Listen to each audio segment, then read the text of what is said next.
ከዚህ በኋላ ምንድነው የምንመለከተው? ከናባጥ ልጅ ከኢዮርብዓም በኋላ ሊጸና የማይችል መንግስት ነው የምንመለከተው። ምክንያቱም ከግንዱ ጋር የተለያየ ቅርንጫፍ ሆኖ ነው የምናገኘው። ብዙ አመት ገዝቷል፣ ብዙ ዘመን ገዝቷል። ነገር ግን ለውጥ ያልነበረበት ሁኔታ ነው የምንመለከተው። ከዛ ከልጁ ቀጥሎ ባኦስ መጣ። በባኦስና በአሳ መካከል በጣም ረጅም ዘመን ጦርነት እንደነበረ እንመለከታለን። ከዛ ሁለታቸው ጋር የተለያዩ መንግስታቶች መንገስ ጀመሩ።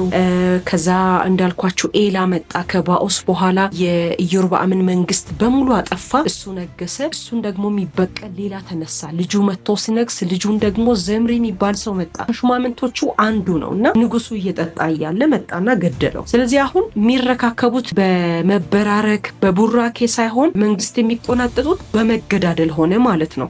ከሰማይ ጋር የነበረው ነገር ሲዘጋ ጎን ላይ የነበሩት ነገሮች ሁሉ ደህንነታቸው ይነጠቃል ማለት ነው። ምንጊዜም ይሄ በህይወታችን በመንገዳችን መለኮት ጋር ያለን ግንኙነት እየተዛባ እየተበላሸ ሲመጣ ህይወታችን በብዥታ በስጋት የተሞላ ይሆናል። የማናቃቸው ነገሮች መጥተው ሊውጡን ይችላሉ። ስለዚህ አንድ ሰው በጣም ትሁት ስለሆነ አይደለም ጸልይ የሚባለው፣ ደህንነቱ እንዲጠበቅ ነው። ከላይ ጋር ያለው ነገር ከሰማይ ጋር ያለው ኮኔክሽኑ ጤነኛ ካልሆነ ምድር ላይ የሚታዩ ውጤቶች ሁሉ እየተበላሹ ይሆናል። ይህ ጉዳይ ግን ሀፕን ያደረገው በሰለሞን ጊዜ ጀምሮ ነው። ዘምሪ መጣ ገደለው። ከዛ 7 ቀን የነገሰው በታሪክ የሚታወቅ 7 ቀን የነገሰ ንጉስ ነው። ዘምሪ ደግሞ በ7 ቀን ውስጥ የነበሩትን በጠቅላላ የኤላ ዘመዶችን በጠቅላላ አጠፋቸው። ከዛ እንደገና ታምኒ የሚባለውን ሰው ያምጥተው አነገሱት። ከዛ በፊት ግን ዘምሪ ኤላን እንደገደለ ሲሰማ እስራኤል በጠቅላላ ተሰበሰቡና ቴርሳ የሚባል ከተማ ላይ ቤተመንግስቱ ያለበትን በሙሉ ሊገሉት ዙሪያውን እንዳጠሩ ሲመለከት ከመስኮት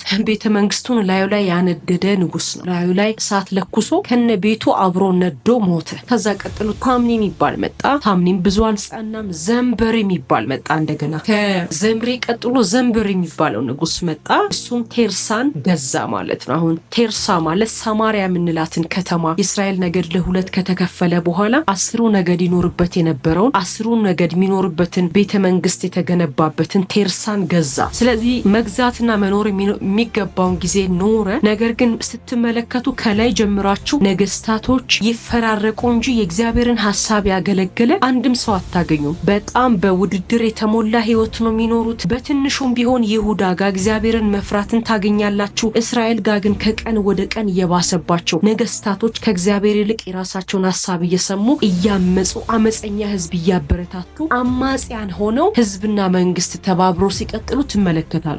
ከዛ በኋላ ነው እንግዲህ ዘምበሪ ብዙ ከኖረ በኋላ ከተማውን ቆርቆሮ ገዝቶ ለራሱ የሚመቸውን ቤተመንግስት ገነባና አደገኛ ለነበረው ኃጢአተኛ ሰው ታሪካዊ በደሎችን በመስራት ለተካነው ሰው አክዓብ ለምንለው ሰው አስረከበ ማለት ነው። ስለዚህ አክዓብ 22 ዓመት ነው እስራኤልን የገዛው። በዚያ አመጽ ነቢያቶችን እያስገደለ ጄኒውን የእግዚአብሔርን ሰዎችን እያሳደደ ቢትባኦል የሚባል ንጉስ አለ። የሲዶናውያን ጣዖት አምላኪ ሲዶናዊ ነው ባይደው። እሱ ሲዶናዊት ሴት የሆነችዋን ኤልዘቤልን አገባት።